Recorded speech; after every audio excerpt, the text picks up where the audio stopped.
We have some showers and thunderstorms in the central part of South Dakota. Nothing severe right now, but we have had some lightning and some areas of heavy rainfall. Winter to the south down along the Nebraska border. They will continue to move kind of a very slow easterly direction. Sioux Falls, we can see some of these showers coming in toward tomorrow morning. Otherwise, we will see another night of clouds and lots of rainfall chances.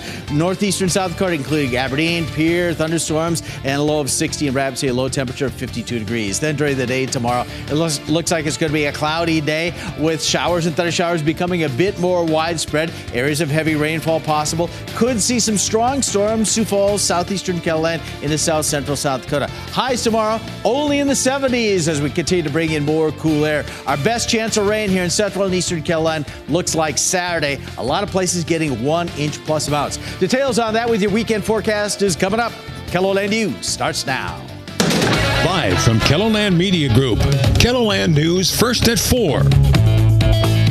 This week is all about preventing suicides. We're going to look at 2 events happening across the state to raise awareness about mental health. Plus, millions of dollars will be going towards the child care crisis in South Dakota. We'll talk with a provider about how the money will help. And later, there is yet another way to donate to the Sioux Empire United Way. And all you have to do is buy a beer. Good afternoon, and thanks for tuning in to First at 4. I'm Don Jorgensen. And I'm Kelly Volk. The #1 cause of death among teenagers in South Dakota is car crashes. A close second is suicide. And this week, Sioux Falls high schools are making sure students know that help is available. They are running programs that encourage students to look out for each other. If a student looks like they need help, kids are encouraged to do something about it. A Washington high school senior says the You Matter campaign is getting through to students. A lot of students are accepting the program and really allowing themselves to access help, which is a great thing. Across town at Lincoln High School, the You Matter campaign also appears to be making a difference. According to the CDC, 23% of teenagers have thoughts of suicide. Right now, there are a dozen people running across South Dakota to raise awareness for mental health services. Early this morning, 12 runners gathered at the Wyoming border to take part in the 437 project. The group hopes to raise money for the Helpline Center as well as spread awareness about mental health and suicide prevention. It's really shocking as a parent to recognize that suicide is the #1 cause of death in the teenage population. And so whatever I can do to help prevent that for my son and his friends and their families, I'm all on board.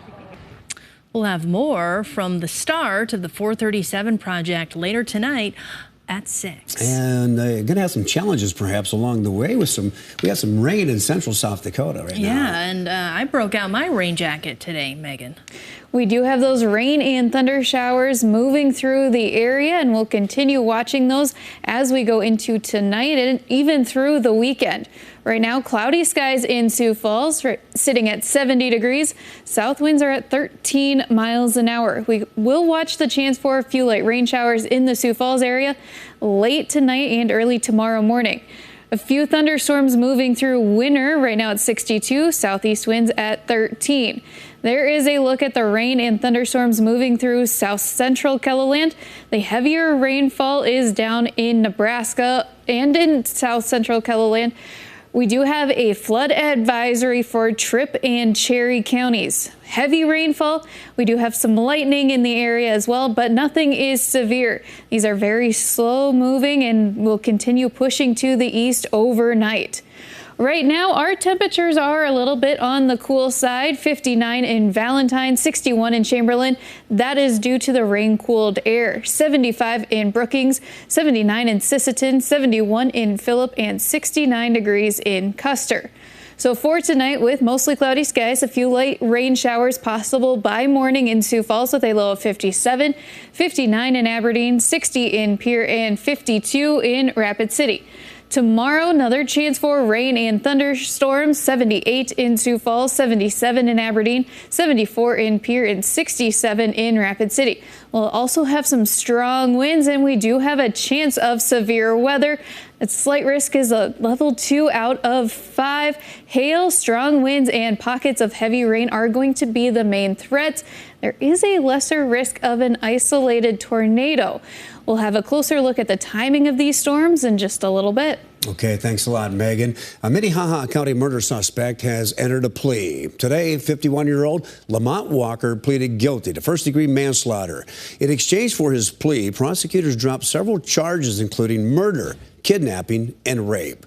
The case dates back to November of 2020, and that's when Minnehaha County deputies noticed a fire in a ditch just outside of Brandon.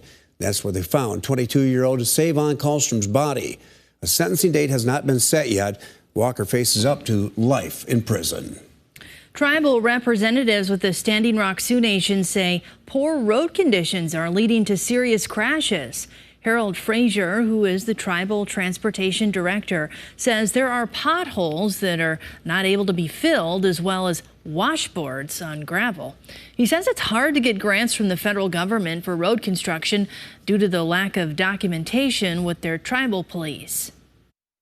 Our law enforcement here is with the Bureau of Indian Affairs, and they don't keep very good records on crash data in accidents, and it's really hard to obtain them, but them are really needed. If we're going to go after grants and go after other resources, we need that information. So that's a big challenge as well.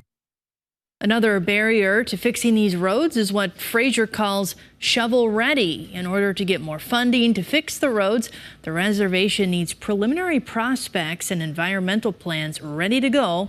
All of that costs money.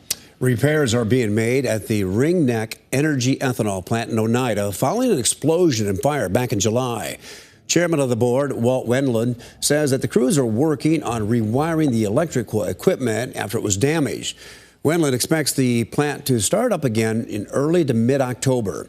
6 employees were at work at the time of the explosion, but thankfully no one was hurt. The Watertown Police Department is asking for the public's help to find a statue that was stolen.